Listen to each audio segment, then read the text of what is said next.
இங்கே முத்து தாத்தா பாட்டிங்களுக்காக சாப்பாடு வாங்கிட்டு வராரு. அப்போ என்ன முத்து, மீனா வரலையா அப்படின்னு சொல்லி கேட்கவும், இல்லை தாத்தா, அவளுக்கு கல்யாணத்துக்கு மாலை கட்டுறக்கு ஆர்டர் கிடச்சிருக்குதா, அதனால் அவள் கொஞ்சம் பிஸியாக இருக்கா, அதனால தான் நான் அந்த சாப்பாடு கொண்டு வந்தேன் அப்படின்னு சொல்கிறாங்க. எங்கனால உங்களுக்கு தான் சிரமம் அப்படின்னு சொல்லவும், அதெல்லாம் ஒன்றும் இல்லை தாத்தா, முதல்ல நீங்கள் இதை சாப்பிடுங்க அப்படின்னு சொல்லி முத்து கொடுக்குறாரு.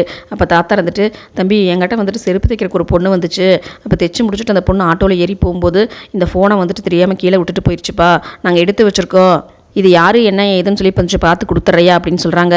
இப்போ முத்து வந்துட்டு, அப்படியே தாத்தா சரி கொடுங்க பார்க்கலாம் அப்படின்னு சொல்லிட்டு முத்து அதை ஃபோனை வாங்கி பார்க்கவும், தாத்தா இது என்னோட ஃபோனு அப்படின்னு சொல்கிறாரு.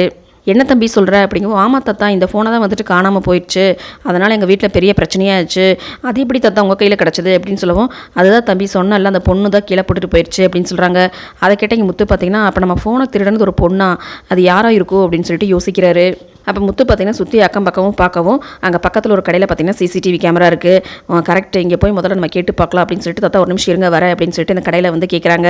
அப்போ அங்கே வேலை செய்கிற பையன், ஓனர் இல்லைங்க, அவர் வந்ததுக்கப்புறம் வாங்க இல்லைனா அவர் சத்தம் போடுவார் அப்படின்னு சொல்லவும், அப்போ முத்து பார்த்திங்கன்னா ஒரு 200 எடுத்து அந்த பையன்கிட்ட கொடுத்துட்டு, கொஞ்சம் அர்ஜென்ட்டு கொஞ்சம் காமிக்கிறீங்களா அப்படின்னு சொல்லிட்டு அந்த ஃபுட்டேஜை பார்க்குறாரு.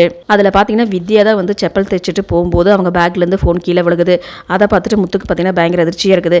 அப்போ இந்த பார்லர் அம்மாவோட ஃப்ரெண்டு தான் வந்துட்டு நம்ம ஃபோனை திருடினதா, இது எதுக்காக நம்ம ஃபோனை திருடணும் அப்படின்னு சொல்லிட்டு யோசிக்கிறாரு. ஓ அப்போ என் ஃபோனில் இருக்கிற வீடியோவை ரிலீஸ் பண்ணது இந்த பார்லர் தானா, அவங்க ஃப்ரெண்டு இந்த வித்யாவை விட்டு தான் என் ஃபோனை திருடி இருக்கா, அது இன்னைக்கு உண்டு இல்லைன்னு பண்ணுறான் பாரு அப்படின்னு சொல்லிட்டு முத்து பார்த்தீங்கன்னா ரொம்ப கோவம்